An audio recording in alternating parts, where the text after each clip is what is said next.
accepting our invitation, and especially to Jaime, because he was the one that gathered you in Honolulu and made you make this presentation. So just to give you some contextual information, most of the universities here in Spain dealing with networks and what we call telematics engineering are part of this society, and we try to organize once or twice per year this kind of webinars, and for us it's really a pleasure to have you here with us.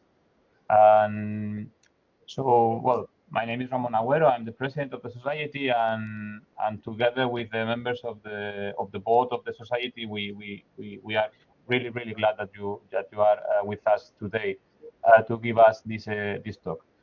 So Jaime will be the moderator for the session. So I guess that you will have time for your presentation, and then we will give the floor to the people joining the session for Q&A.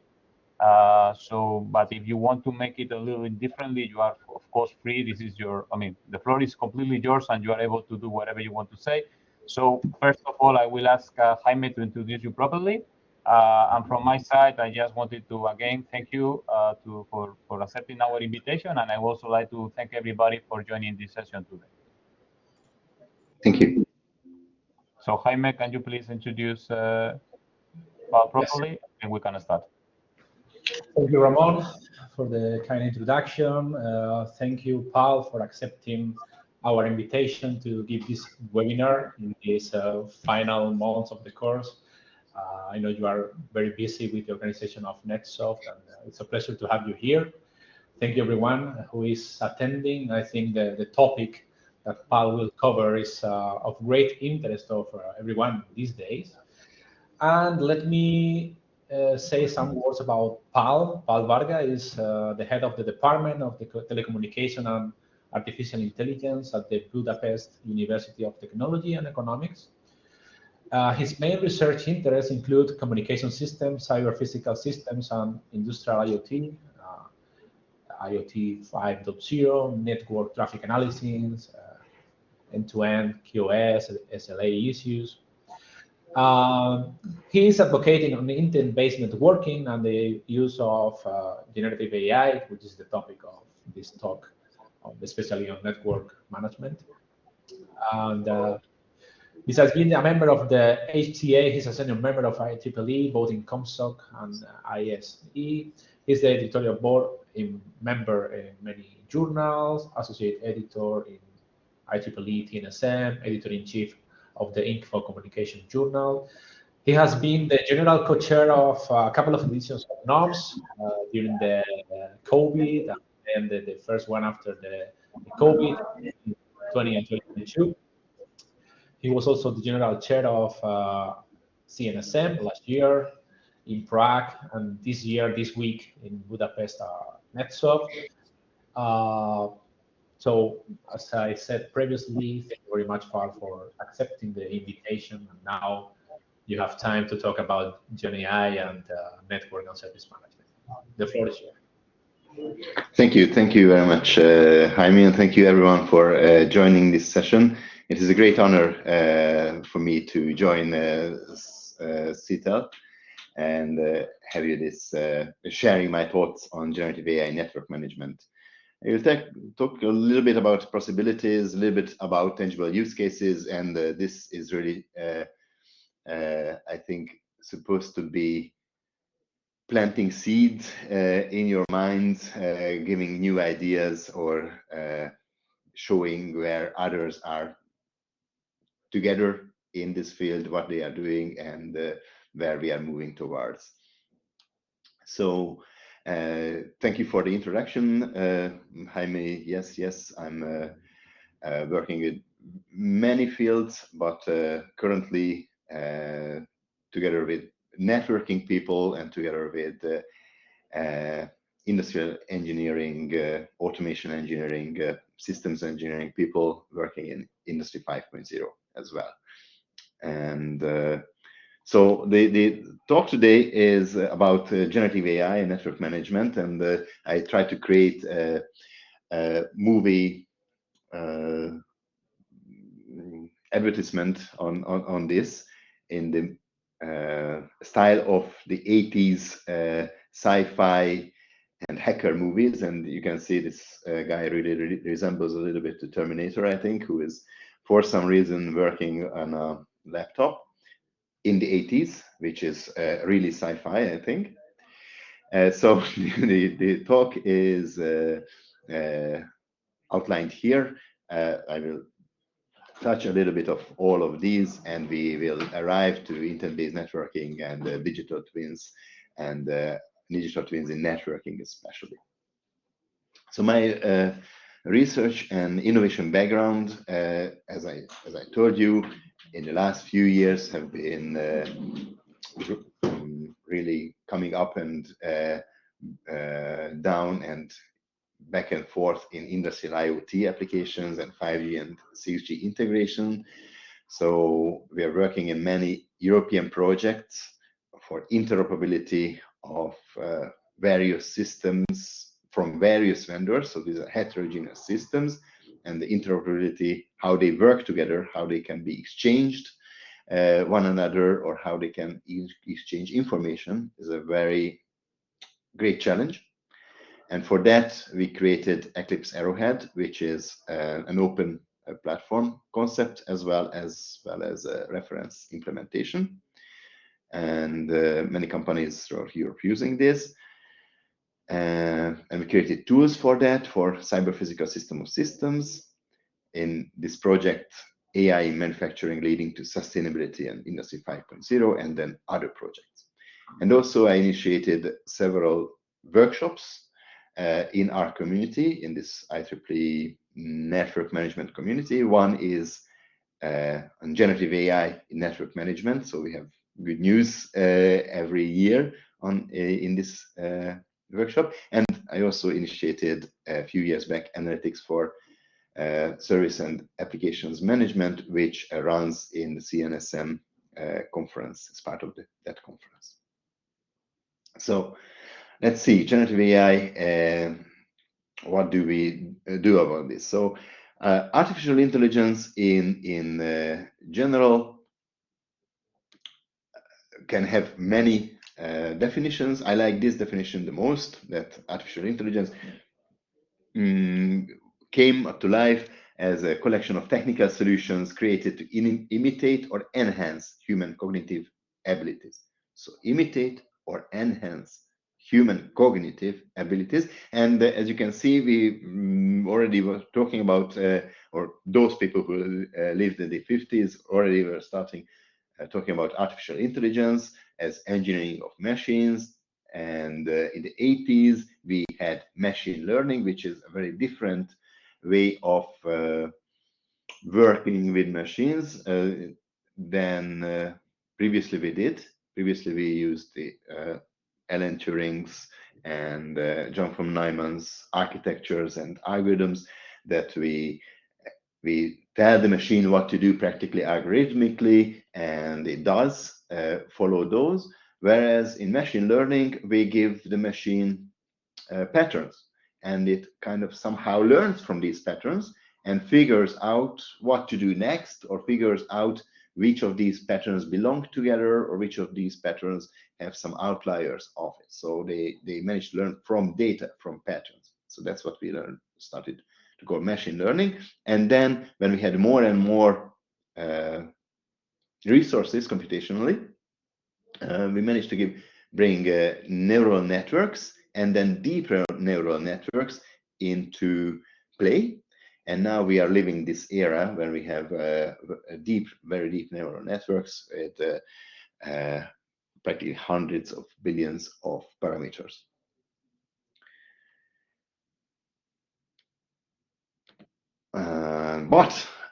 So this artificial intelligence era, as you can see down, it really has a lot of things in it, from visual perception to knowledge representation, from automated programming to natural language processing.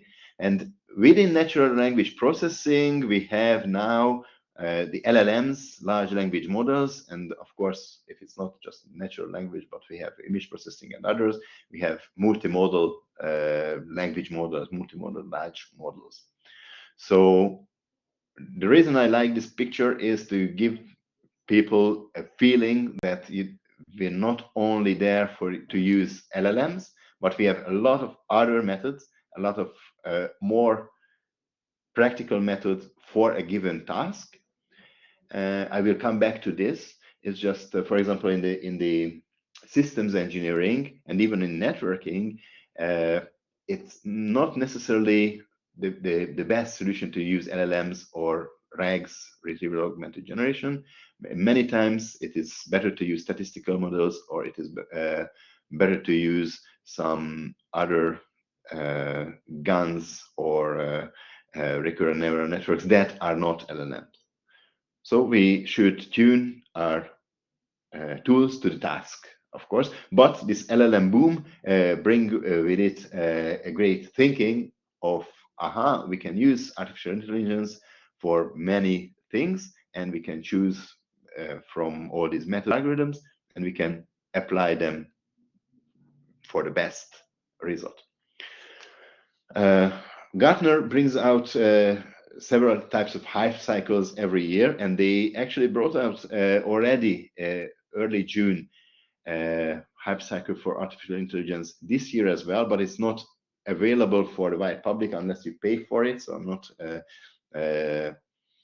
not entitled to share it with you, especially in a recorded presentation. But this hype cycle moves fast, I have to tell you. You can see in 2024, generative AI was already over the hype, so to say. But I would say it is still at this phase in 2025, so it is still up on the hype cycle, maybe over the greatest hype, but it's definitely not in the disillusionment valley phase. So people are still very much working with it and widely using it.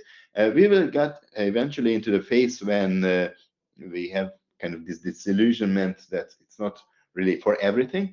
But with the slope of enlightenment and as time goes by, we reach a great plateau of productivity,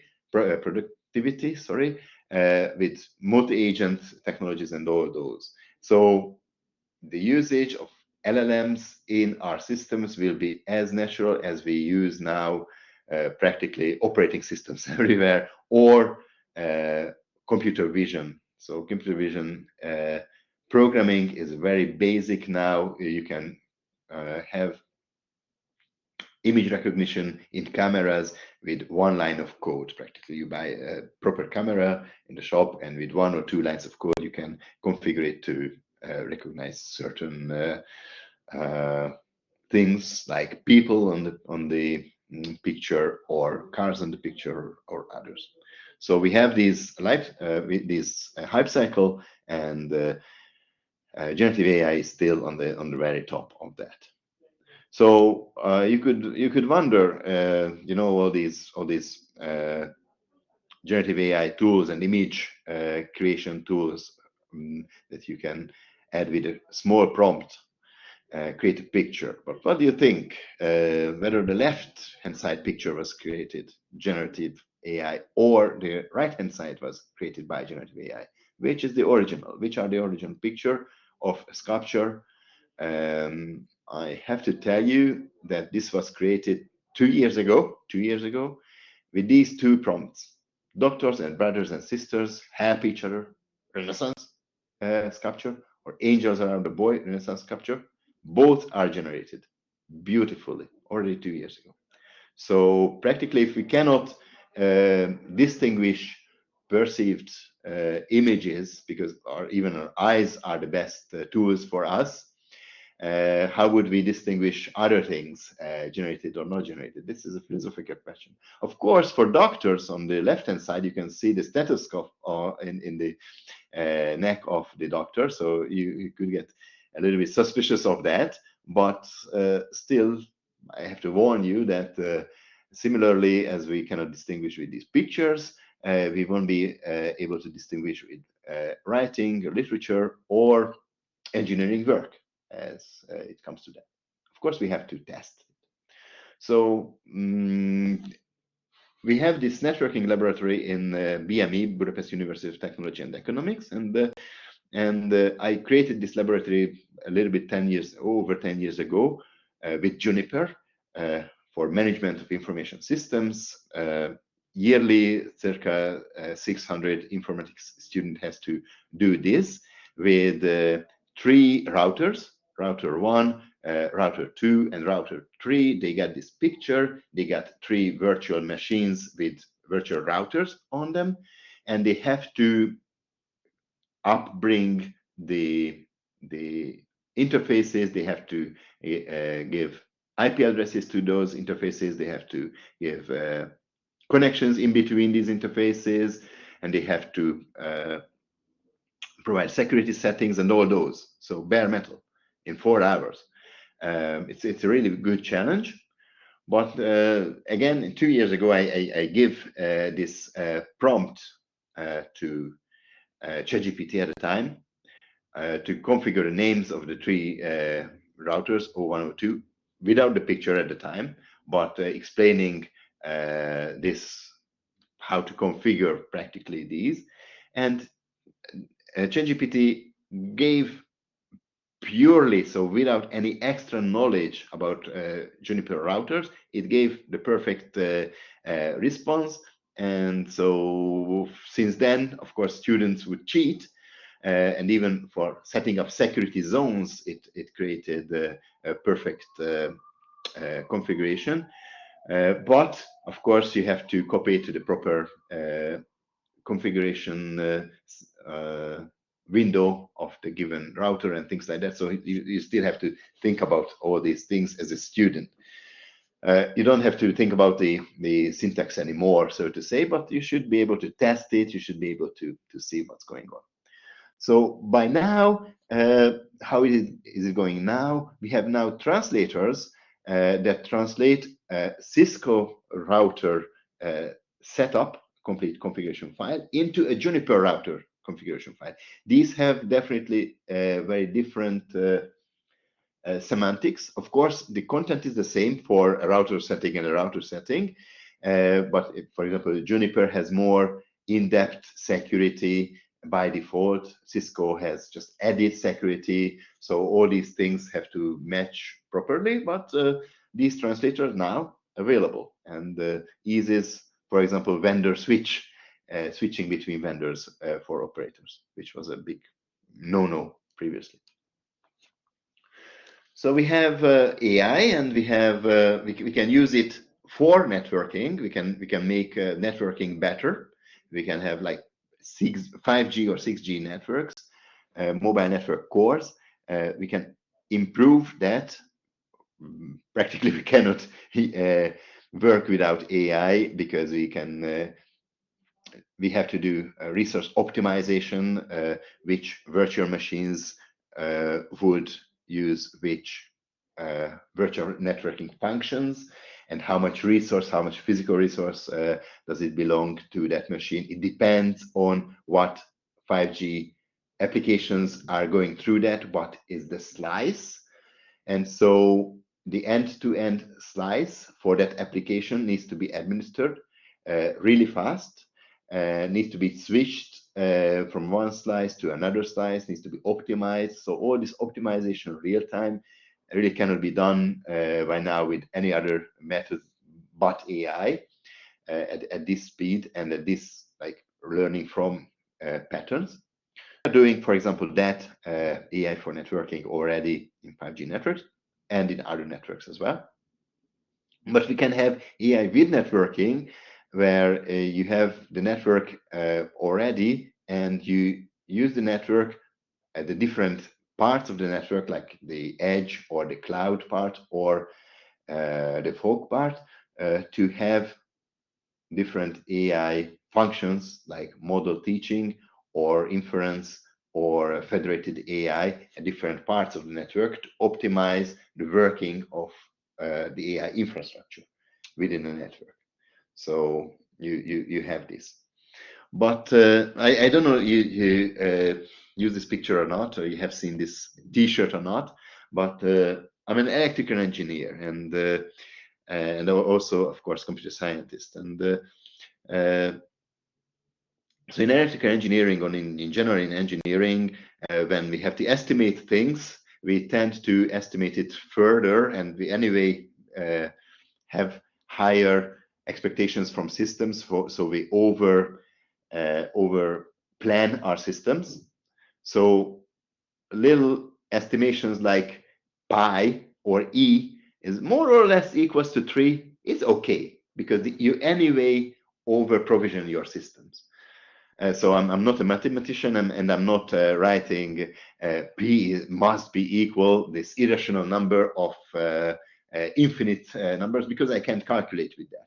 So in my life, of course, I calculate with 3.14, but I could have the convenience to calculate with p equals 3 if I have in other parts of the system, if I over provision, so this little error don't accumulate. And as you can see, the Venn diagram, engineers have this funny thing with p equals 3, but mathematicians have the other funny things, like they estimate e with a limace. And of course, for example, for engineers or physicists, this is complete nightmare, because why, like I have e in my calculator, why would I use this this limace? Even, like, of course, this is not even a proper thing, but I can prove that it equals that. But why would I use that as a physicist or an engineer? And on the other hand, for example, physicists and engineers agree that sinus x equals x. How can that be? Sinus x equals x. How can that be, guys? So I tell you, if x is very, very small and you are close to the origo, of course, that is a linear function. So if x is equaling 0.0002, for example, the sinus of 0.0002 equals actually 0.002. So you could have these estimations depending on the environment. So we all agree with that. So we use different assumptions and different tools for different purposes. That's my point in here. And we can laugh on this, but again, this is some other people's reality. Also, engineers or mathematicians would laugh on programmers, like, what does it mean, x equals x plus 1? But as a programmer, I completely know what x equals x plus 1. In mathematics, it doesn't make sense, or in engineering, it doesn't make sense, because plus 1 is definitely more than just x. But this doesn't mean more than, it means just an addition to the in practically most of the programming languages, addition to a variable. People ask me, who are these guys? These are the chemists, or the chemical engineers, who have completely other types of universal understanding, and they have their own word, not on these. And what is common of these guys, of course, that usually at university times they are all single, because they are also messed up in their own words. So this is about a little bit of joking, but it shows you this picture, like what to use in AI tools, what approach may be appropriate. And from the engineering point of view, this is my picture, from the engineering point of view, we could use that LLMs, large language models, generative AI large language models, we could use for many, many, many things, with a note that we have almost no expectations on reliability, because we may have some delay in the response, or we may have some errors due to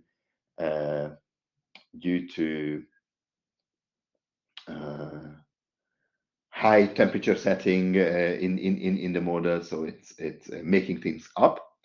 But maybe it doesn't hallucinate that much. Maybe it does. We don't know.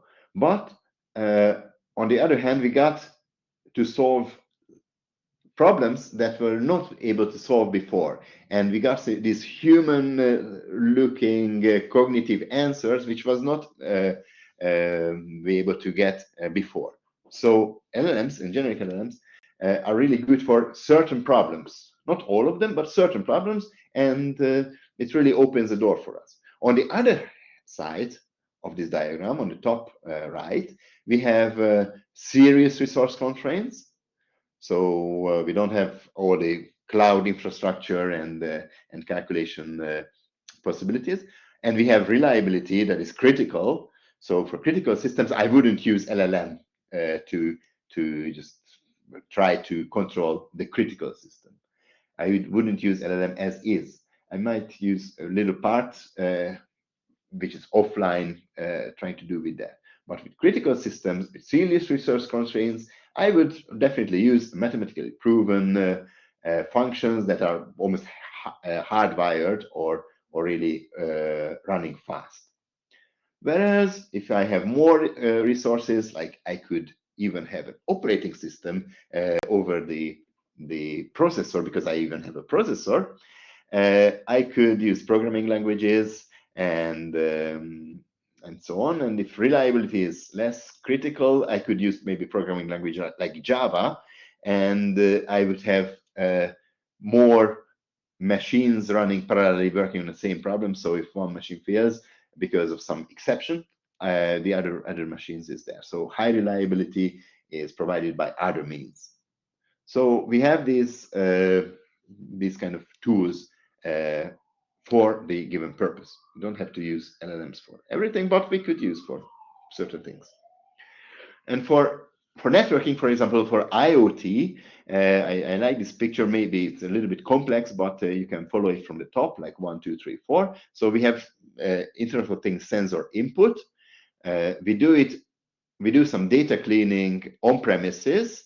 So we don't send all of the data up to the cloud, but in the cloud, we have model training, we can have some inference, we can figure out things, we can fine-tune the model because we have more resources there, and we have less real-time criticality there in the cloud servers.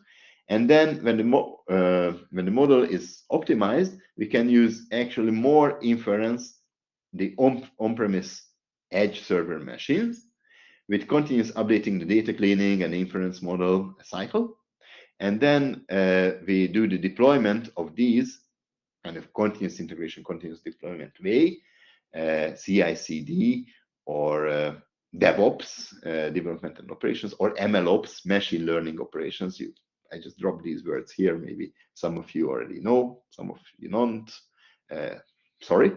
We'll get back to that later. So with these continuous things, we can deploy the decision to the actual end nodes, and maybe we could have some AI chip accelerators even at the end nodes as well. So, but we could have these IoT sensors or the actuators purely collecting data or purely controlling things or actuating on control. I mean, but if we put it in a more kind of networking thinking, the picture looks like this, where we have the IoT things on the bottom, and with the edge layer as well, where we do the data acquisition, and we have some fog layer where we have some nodes, some certain greater capacity for computing, and we have the cloud layer on the top with really great computing power, but less real-time capabilities. We could consider that real-time as well for certain applications, but not for everything. And then we do the analytics and the storage up in the cloud layer. And as I said, we can have models processing or feature extraction in the fog layer or the edge layer, depending on how we are going. I hope you can still hear me. I'm just going ahead with the. Yes, I will not hear you very well. Yes, yes. Excellent. So let's move ahead for network management, generative AI for network management. especially. I give you a few examples. One example is where we started. I gave this challenge to my colleagues that we could have a translator in these industrial environments where some of the systems, some of the endpoints are working with constrained application protocol. It's an application protocol that is created for constrained services. It's constrained application protocol, still like a REST kind of protocol. So it's a request response, and it can be easily mapped, so to say, to HTML. So let's say we have a co-op protocol, and we include XML described data in the co-op message. And we would like to translate it as a JSON formatted message embedded in HTML. So we are translating XML in co-op into JSML in HTTP. So, or how can we do that? And of course, we can do that currently or previously as a pure mapping algorithmically. So we can do that, but maybe we can do it with large language models just to check what are the capabilities for the large language models and how they are making mistakes. So we did that, and we have published this paper. Practically, what the outcome was, and the outcome still is, that it's almost perfect, and we have some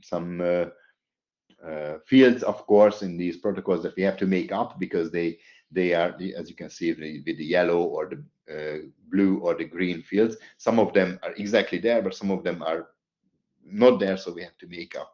Like the header code is not there at HTTP, but we are able to do this if the embedding of an XML or a JSON, like a variable inside a variable inside a variable, so this kind of embedding is not more than 2 layers. If it's like 3 layers or 4, we are having more and more and more unacceptable errors with large language models still. But this shows us that we can really translate data structures if we are creating them wisely, so only 1 layer of embedding or maximum 2 layers of embedding. We can create mappings. And why I'm saying this is important is because we have some vendor specific protocols or data schemas in the industry, vendor specific, and we have another vendor specific data schema, and we should be able to translate between them, but they don't actually, we don't want to have a proper mapping algorithm, because if we could have do that mapping algorithm, we already did that 10 years ago, but it's not that easy, and it's maybe not worthwhile to do that. So that's why these are not available.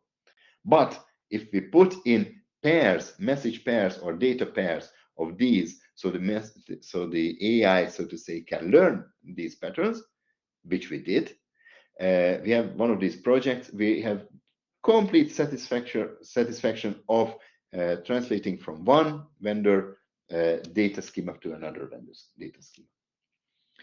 Another example of this is we have this netconf configuration, again based on Young models, where we have described these. We have, as a networking community, we describe these netconf configurations in XML. So we have the XML config on the bottom, and we would like to have that. So we give an instruction. Let's create a given Young model into an XML config, and this pipeline, actually with the help of LLM, and we have a Young database in a RAG architecture. So with this RAG augmentation, we actually managed to put together a proper XML config. It is almost like a human intent, so based on the human intent. What we found in here, depending on the large language model we used Llama, we used Gemini, we used Anthropic, we used Cloud, we used ChatGPT and Microsoft Copilot as well. Depending on those, we got different higher or lower level of success. But we got success, and some of them now are really completely fine. So we are creating from human instructions XML configs for netconf. But let's see more interesting use cases for Gen AI network management. Let's say we can create now configurations like this netconf configuration, and we can create policies. So as you know, because Jaime introduced me like that we have the IEEE NetSoft conference now here in Budapest in 2025 with 150 people, and yeah, some of these papers were really about creating policies, network configurations and policies with LLMs, and these guys got with great success on that. So, for example, I will talk about a little bit about intent-based networking, where we describe our goals in natural language and we get device configurations, or not just device configurations, but routing table configurations or reconfigurations or virtual machine reconfigurations. We can have policy generation and validation for high-level SLAs into firewall rules or QS policies or others. We have this zero-touch provisioning where we create bootstrap scripts or topology-aware configurations, so we don't have to, the human doesn't have to do any real provisioning. That's what we call zero-touch. So we create already the configurations, and it's with minimal effort from the human. And we have multi-vendor config translation, as I said, so between Cisco and Juniper. And we have other cases like incident management and troubleshooting. We can have from an incident root cause analysis. We can create a root cause analysis assistant that we do actually. We can summarize logs. We can find needle in the haystack in the logs, so we can find the one error in the logs and explain that anomaly. Or we can create an incident playbook for any security incidents or failure incidents.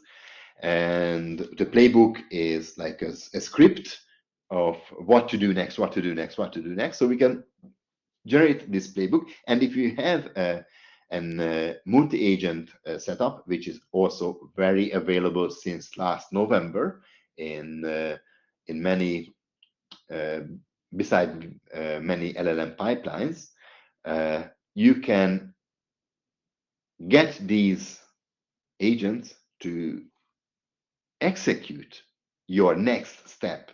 If you give them the right privileges with private keys and things, they can actually act instead of you properly accessing and authorized. Okay, I know this is a little bit slippery slope, I know, but the possibility is there. And we have interactive troubleshooting copilots, so the human is trying to figure out what's wrong, troubleshooting, and with the copilot, we get help from them. And we have monitoring and observability. I will give an example on that. We can plan and simulate things. What planning means now is not only synthetic topology generation, capacity forecasting, or migration planning, or planning your things, but from an intent, from a user intent, create a complete plan and then run that plan as a reasoning plan, run that plan step by step by other agents. Documentation and knowledge management is what we are doing for a long time now. If 2 years is a long time in this domain now, we can have customer-facing chatbots or personalized question answering chatbots or voice-based assistants, or service configuration copilots, for example. They can help you setting up a Wi-Fi router. They can help you setting or troubleshooting in your home, your, I don't know, TV configuration or things like that. And of course, cybersecurity compliance. We can get a lot of help either conceptually or implementation-wise as well. So whatever you can think of. And actually, this use cases as well as this one was generated by ChatGPT. So I asked about interesting use cases for network management in Gen AI, and it verbosely created all these. Okay, you did that probably. But listen to this. We have something called Notebook LM. Check that out, Notebook LM. And what it does is you give the output of, for example, this answer by ChatGPT. You give it the output, and you can ask Notebook LM to create a podcast or to create a discussion between two people about this. So you can get maybe a 6-minute, or I got a 15-minute discussion, like a radio discussion between two people. It's really amazing. They are lively chatting and describing it very clearly what the ideas behind these things, and they are really doing it properly. They are really doing a proper job. So instead of listening to radio nowadays, I create my own podcasts based on my interest, or even I could put in PDF into Notebook LLM, and I can get two people talking about scientific article. They are discussing a scientific article to me as a podcast. So this is also a good use case. So let's dive a little bit into the intent-based networking. So the definition is automated networking that aligns high-level business objectives with network operations, of course, with human interaction. So you have the human intent, and it will simplify the engineering complexity for network automation. So we translate human-friendly intentions into technical configurations automatically. So with that, we can give networks the self-adaptation capability for business requirements, like you want to reach that SLA, or you want to, in the morning, you want to give more resources to, I don't know, network resources, antennas to a given motorway section, because people are commuting back and forth and they are having more transactions there. Use case things are very important. So we have, for example, beside these that I said, automated data centers, we have 5G network slicing, which I gave already an example on that. We have proactive security, and we have enterprise network optimization. So again, as you can see from, maybe you judged me from these nice emojis, this was created again by ChatGPT, this exact slide, or the content on the slide. I asked nice emojis on that. But what I mean with this is that with intent-based networking and with all these conferences that we are creating, and we're discussing ideas, or we're discussing as a webinar like here, I think we are getting at the stage where brainstorming and chatting with ideas, or preparing for a talk, or preparing for a discussion, or preparing for a meeting, or getting business ideas, decisions, or technical ideas, technical decisions. I think more and more we are getting these co-pilots beside us. And I think instead of asking a colleague who is not here, I very often ask co-pilots to help me thinking through ideas. So we are getting into these kind of movements very fast. So of course, this intent-based networking is very important, because human operators cannot oversee now complex networks, heterogeneous networks with different vendors. So we need to simplify those steps, so we know what we want to do with the intent. So we describe the intent, high-level goals, operational goals, business goals. And we, with this intent-based networking, what we are into now, we create these intents, the policies based on the intents, the configuration based on the intents, and we have to make sure that the policies, the configurations are properly administered. So we are adding agents that are testing all these outputs of the creation agents. And then with this thing, we may have a boss agent who is overlooking these two working, and they say, okay, you created something and it's verified, but verified but not validated. It's not according to the requirement. So it's very interesting. You have to be according to the requirement, so it gives back. So all these agents now, right now, can make the work easier for humans and really turn the intents into reality, not in only one device, but all along the paths and all along the network. So what we do is we specify the intent as a human. It gets translated into the machine configurations. We get a workflow on what to do next, which device reconfigure, which device restart, what to do. We validate it real time, maybe with agents or with humans, and we continuously monitor what is happening. Are we really doing that, what the intent was really meant to? And of course, in here, we have to be careful because we could go back and forth and the network keeps reconfiguring itself, which is also not good. We are not doing that right now. It's not like continuously changing systems by humans reconfiguration wise. At least the big networks are configurations moving slowly. Although like 5G core networks or resources within the networks, like Kubernetes or Docker resources under the virtualization layer, they are really configured fast because those are resource configurations. So we have these two things in our lives.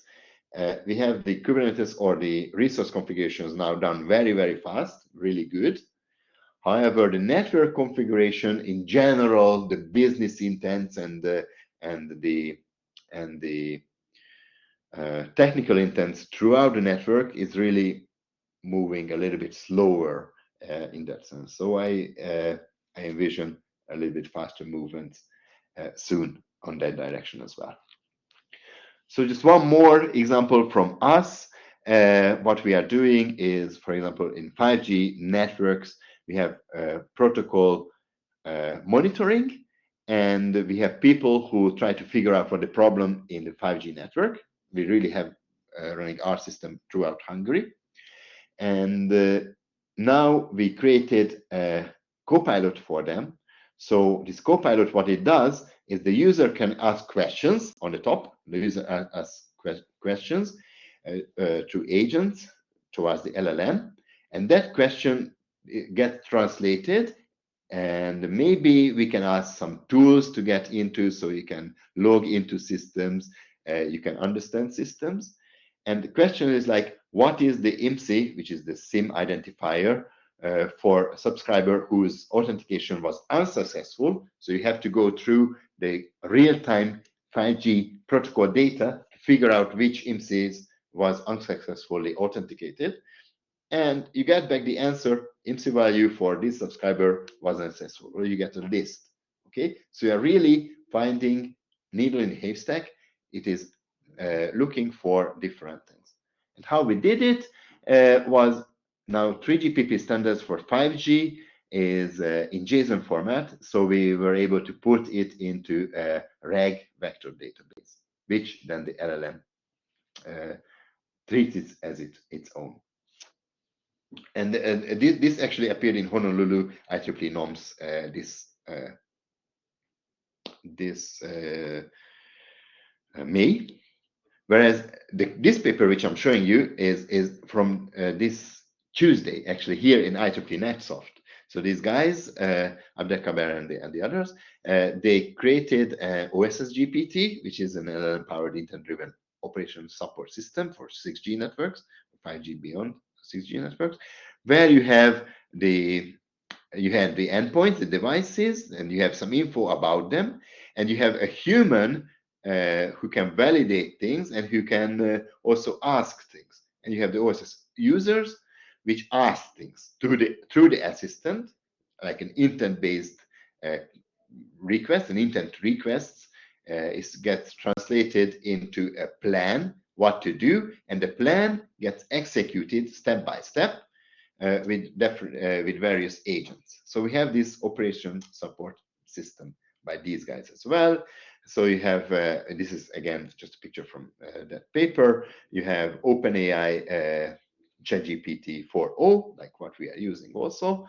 And from your own macOS machine, you can give the intent, and it turns into proper setting or configuration requests for the service manager or monitoring manager, or port manager, or other managers, which are Dockerized. And these OSS components or requests or controls get then into the infrastructure cluster down there from the RAN, radio access network for the core network, or other apps. So I think this is really fantastic, and this is where we are moving now. Last thing that I want to talk about very briefly is this, that we have the digital twins of networks. So I already discussed a little bit this MLOps, like you have the DevOps, development and operations, planning, data analysis, review, packaging, releasing the software, and so on and so on. And all these writings actually have tools behind them. So it's not just a funny little picture, but we have tools at each step. At MLOps, you have the data and the modeling creation in the ML cycle of all these. So MLOps is really helping this whole data engineering part for the AI-driven systems development and operations. And my point 2 years ago at IEEE CNSM, and when I was in this expert panel, my point was I had to say a few words about digital twins for networks. I thought that this is really a research, so we are researching simulators, and digital twins for networks are really simulators on steroids, where we have a more real-time simulation and real-time communication between the simulator as a digital twin and the actual physical twin of the network, where we have many use cases where in the simulation, in the digital twin, you can run ahead and you can find different outcomes for different configurations. And when you have this in the digital twin, the best configuration then wins, and you apply it on the physical twin. And also with the digital twin, you can predict what would happen, and you can run this what-if scenarios. And this tree thing up the top, ML, Dev, and Ops, can be then administered on physical scenarios as well for Industry 4.0, 5.0. So you can have digital twins of complete supply chains, or not only a robotic arm, but a construction site or a big thing like an oil drilling station. They already have digital twins, or vehicles and smart cities and all those things. So you can apply, if you have models, you can apply tools on each step, like create, plan, verify, and packaging step on here. Okay, so this is what I'm doing in my free time for Industry 4.0 or in Industry 5.0. So altogether, Gen AI not only helps networking, or not only helps programming for you, but it helps human-machine cooperation in Industry 5.0, and LLMs and related tools help design, development, and APIs and plugins and toolchains, verification, validation for network tools, network devices, and also physical devices, or the digital twins of these physical devices. So I'm not only thinking of networking now, but I'm thinking of the verticals as well, so manufacturing and vehicular or satellite communications, or all those. So all in all, generative AI can make our world better, and we can make our systems better with Gen AI support through these networks. So network in AI and AI for networks. So both are really working. Thank you for your attentions, and I'm really looking forward to your questions and discussions possibly. Thank you. Thank you very much, Paul. Very, very nice talk. You have covered a lot of different topics, and yeah, now it's time for questions. So anyone from the participants wants to ask a question?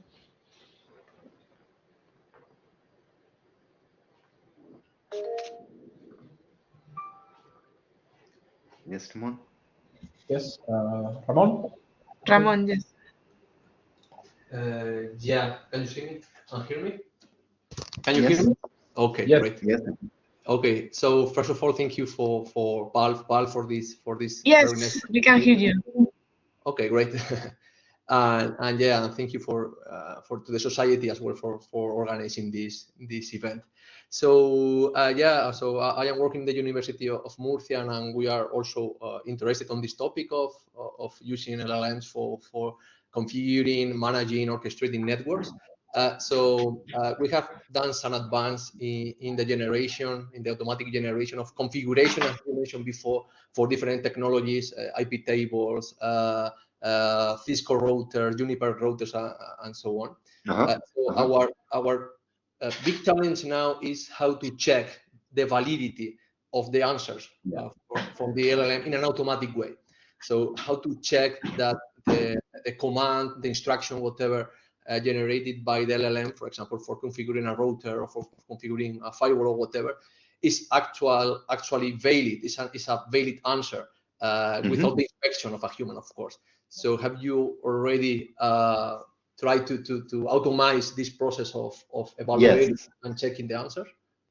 Yes, thank you. Yeah, this is really one of the core problems here, and it's a trust issue, of course. Like you would check human output as well, but you even check better, and the real task is to test, and validate, as you say. And there's two things. One thing is that we check just like we do with the humans. We check with the machine output, just like we do with the humans. That's one thing, but it's of course more tedious because the machines is generating the output much faster than the humans would check. So what I said was really true, that we have agents now. We have reviewing agents, validating agents, and you have a requirement specification for them.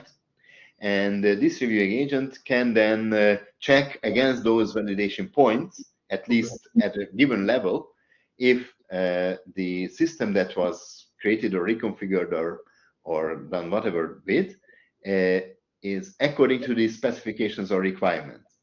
So that's a first thing. You can have test runs or things. And this reviewing agent can be very, very complex, just as complex or even more complex than the creation agents, or that you think that you are creating things with. And as I said, it's not enough even.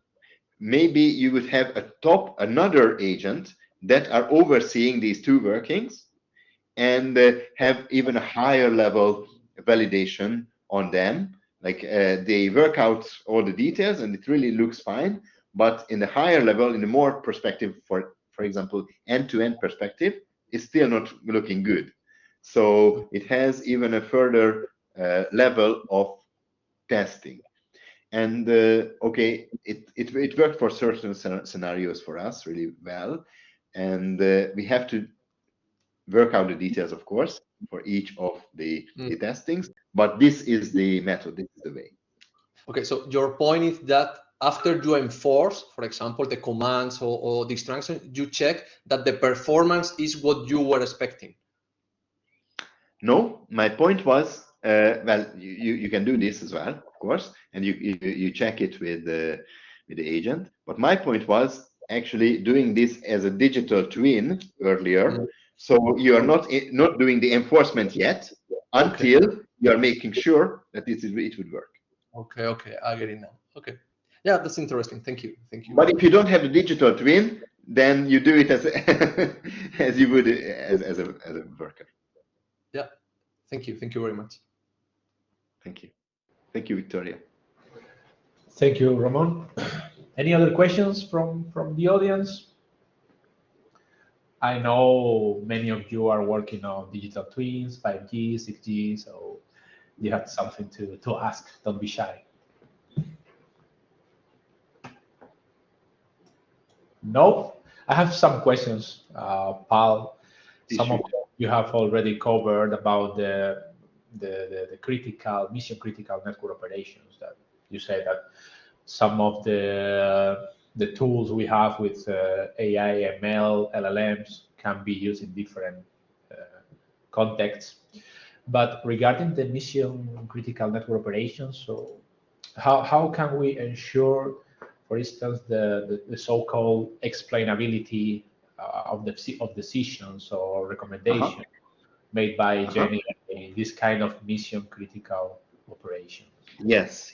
So I actually had a demo yesterday on this because we are involved in one of the European projects I told you at the beginning, AIMS, AI for manufacturing in sustainable industry 5.0, and I'm leading the AI work package in there. And what we did there is we have a co-pilot for doing all this stuff for an industrial use case, and it is actually changing configurations on sensors or actuators depending on certain criteria. And the explainability how it is done in this particular case is all the steps on the decision or the plan. What we have one intent, and then you have a plan on the intent, several steps. That can be verified by a human or acknowledged by the human. And then each of the plan execution steps, whenever it's executed, maybe it's several steps as well. And some of the steps, okay, let the machine do it because it's a very routine work. But some of the steps you want to have an explainable thing on that. So while they are doing it, you can see what the actual command will look like. And if you are an expert, you can judge if this command can go through. And after a few dry runs like that, you will trust the system just like a human you would trust as another expert, and you would do that. So explainability is pushed on another kind of approach. We are not trying to explain how did you get to that given conclusion, but you explain what you are doing will get a good end result. Okay? Yeah. So not the how, but you're explaining how the end result will satisfy the requirements. And you can explain this step by step. Okay. Yeah, the other question I have, I don't know if there are some other questions, but apart from technical questions, as an expert researcher on Gen AI and networks, since the evolution of this technology is moving so fast, how did you adapt to the new trends? Because we need some time to have ideas, to create research, then to publish. But this world is moving so fast. How do you do it? Yeah, true. I actually had one slide on that, but I cut it out from time reasons. And the slide says there's an ancient Greek vase picture where you are debating, an old expert is debating with a young freshman on how to solve a given problem. And even Greeks were kind of doing this, because the young freshman said, okay, we can do this this way and that way. And the expert said, oh, no, not that fast. Maybe we harm something or, And we have the same situation now with the guys, for example, coming out from the universities and using all these AI tools. I'm working in the field, and I'm surprised how fast they are adopting and how new methods and actual applications sprung out from nowhere. And how can we adapt to that? I think we cannot adapt, and also we can adopt. So how we will adopt is the young people or more adaptable people will adapt, and we also have the experts and everybody who is kind of pulling them back to give a good balance of sanity and expertise and kind of the balance and the new ideas, the new results that can really make things better perform. So we have this ping pong still, and the adaptation mechanism, I think, in the world of AI works in very same way. Of course, this is a fast moving world, so this adaptation must be fast, and it's very tiring for everybody. But I think we will eventually get to a point where we trust certain systems, like we trust now the cloud, and we keep forgetting about the adaptation problem. So we're adapting in a point that we trust them and we use them without thinking of we are adapting. So it is tiring. Yeah, I see. Okay, so if there are no other questions, let me thank you again for accepting being here, even with your busy. Oh, there is another question. There's a question. No, not really. Sorry, it was my fault. But congratulations for this great presentation. Thank you, Javier. Okay, so thank you, Paul, again for accepting being here with us. And for us, it's been an honor, and I hope that in the future maybe we can have the chance to invite you again and see how everything is going on with these very interesting topics. Thanks a lot, Paul. Thanks a lot. I think that you should also close the session officially. So Jaime, please go ahead. No. Thank you. This is an honor for me as well. Yeah, Paul, thank you again. You know, we are here from very different universities in Spain, so you are welcome to visit us when you want. Now, thank you again, and have a nice next of ending. Yeah, we will today. Okay. Thank you, guys. Thank you for listening. Thank you. Bye-bye. Bye-bye. Bye. Bye-bye.